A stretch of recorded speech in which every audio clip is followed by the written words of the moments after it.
scene in Rampage, The Rock's character escapes a crashing C-17 plane. Making all this look real involved some gravity-defying wire work. First, real plane engines created intense air pressure to blow wind throughout the set, but that wasn't enough to send the actor flying. So he was also harnessed into this wire rig, designed to drag the actor backwards when he loses his grip here. Once The Rock and actor Jeffrey Dean Morgan fall out of the plane, the scene switches to footage of professional skydivers in the air, as the stunt was too dangerous for them to perform themselves. And yet, you can see The Rock's face clearly. That's because director Brad Peyton used facial swapping technology to place The Rock's face on the stunt double. This isn't a stunt double. This is actually The Rock holding his breath underwater for a scene in 2015 San Andreas. He filmed each take in 10 to 15 second increments, and even learned CPR so he could perform it accurately on camera. This sinking building where it all happens was a 5-story tall set built on hydraulic legs, allowing it to sink into a massive water tank in Australia. This is just one example of how Dwayne Johnson has pushed the limits of what he and the stunt doubles and VFX artists he works with can do, and making action sequences that seem implausible into a reality. The Jumanji stunt team had to handle The Rock's character leaping off a real motorcycle, flying in a perfect arc, and landing all in one smooth motion. For this incredibly complex move, second unit director Jack Gill and the stunt team built the 130-foot-tall head and then broke up the stunt into multiple parts, doing as much as possible in camera. First, a stunt motorcyclist rode the motorcycle about halfway up the statue. When the character swings around the nose and lands on it while jumping off the bike midair, the team relied on cables. The performer and the motorcycle were both attached to cables that were connected to 2 separate winches, which allowed the stunt team to pre-program these moves. That way, they would end up in the exact same place each take. Knowing the exact speed and trajectory meant that Jack could plan exactly when the camera should go up and get the shot. And for the motorcycle, the winch suspended it from the ground so the bike would remain undamaged from extra takes. These shots were all from far away. But here, Jack needed a hero shot of The Rock launching the grappling hook. So The Rock rode the motorcycle on a motion platform. That bike was about 5 feet off the ground and anchored in from the bottom so its wheels could move freely. And when he starts separating from the motorcycle, the actor was then pulled up in the air by a wire. This scene from San Andreas, The Rock had to save a driver whose car was hanging off a cliff. Once again, that's really The Rock you see in the action. But the cliff is actually fake. To ensure the actor could safely pull off this stunt, the crew built a cliffside replica on a studio backlot. And that helicopter was actually missing its rotor blades. It was held up by a crane so The Rock could safely rappel 150 feet. The actor's training went beyond just working out. He spent time learning from first responders and LA Fire Department search and rescue pilots and participated in air rescue drills. Here, you can see him learning real helicopter rappelling techniques. In the action comedy Central Intelligence, The Rock gets hit. Aí quem chegou aí, ó. Aí, ó.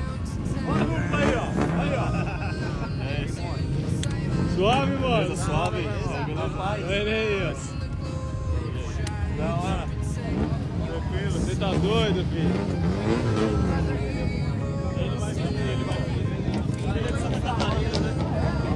Ele vai fazer nossa fotinha aqui, essa porra. Essa fotinha. Bora, filho. Agora, filho. Tá sendo aqui agora. Você tá doido? Pega o bolinho no colo aí, pega o bolinho no colo aí, pega o bolinho no colo, pega o bolinho no colo aí, vai. Gets hit in the face by this motorcycle. The final shot you see here is actually composed of several different ones. In one shot, this motorcyclist does a flip off this ramp. In another shot, Tanawai Reed, The Rock's cousin and longtime stunt double, gets ratcheted back. Because the camera was locked off in the exact same position, both shots could be combined seamlessly using visual effects. But for this shot, that really was The Rock barely dodging the motorcycle. In Red Notice, The Rock's character gets attacked by a bull mid-fight, which would have been too dangerous to do for real. So for this move, Tanawai was strapped into cables powered by an air-pressured cylinder. The more air pressure they applied, the farther and more aggressively he was yanked. Tanoi estimated he was pulled about 20 feet in the air. In the end, the cable was removed from the shot and a CG bull was added in. One memorable action sequence from Hobbs and Shaw has The Rock scaling a CIA building while fighting Idris Elba's character. Making this look real and intense involved a lot of moving parts, literally. Here, The Rock ran on a track while strapped into the stunt performer. You can also see him throwing punches and then swinging on a rope in front of a blue screen. But The Rock couldn't take all the hits by himself. That's Tanoi involved in a complicated maneuver known as a hand pull. Tanoi was connected to a cable which was run through a pulley. All of that was connected by a rope held by two stunt riggers standing on ladders, whose bodies acted as counterweights. Once they jumped down, that yanked Tanoi through the air and into the car. But this was all just warm-up for the film's epic finale in Samoa. This sequence was deeply rooted in fighting styles from Polynesian cultures, which emphasized stick fighting, knife fighting, and delivering strong, powerful blows. So real contact between The Rock and his enemies was crucial. Let's go old school. That contact still needed to be safe, so this weapon you see The Rock holding is completely fake. The props team designed it to be soft enough to sell the hit, but not so soft it would appear fake on camera. The impact of those hits was also exaggerated. Right here, this stunt performer was actually attached to a ratchet that pulled him back to accentuate The Rock's blow.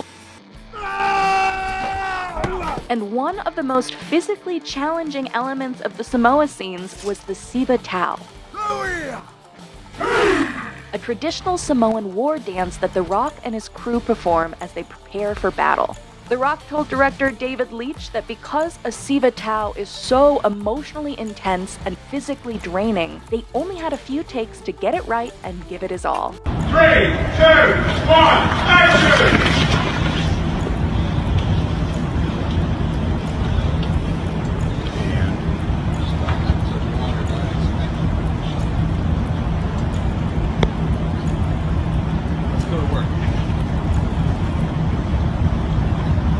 In Black Adam, The Rock spent a lot of time floating in the air.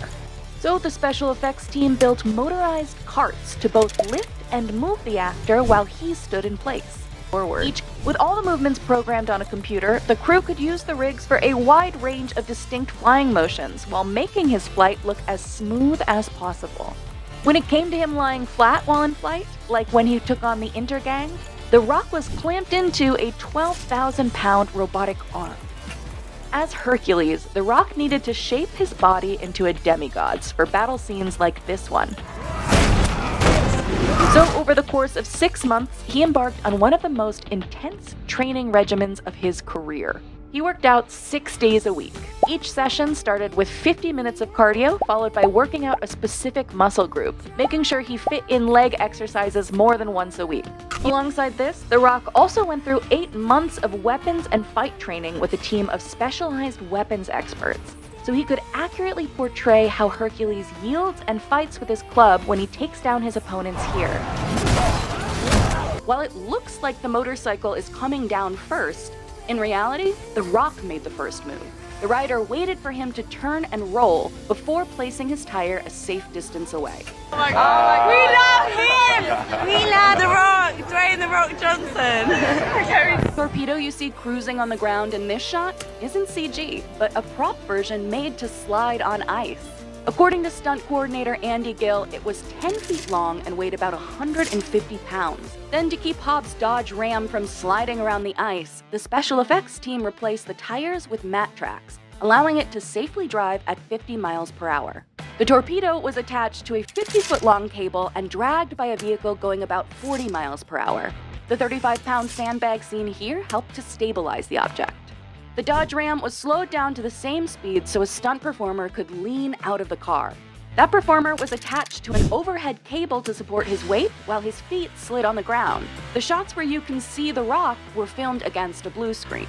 And because the torpedo wasn't actually functioning, Andy and his team had to blow up this vehicle by filling it with explosives and towing it without a driver. In this shot, the torpedo was added with CG at the moment the explosion occurs.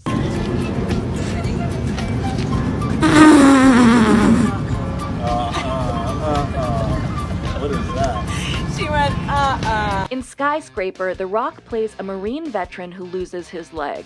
He wanted to make the stunts as real as possible to show how much his character is capable of.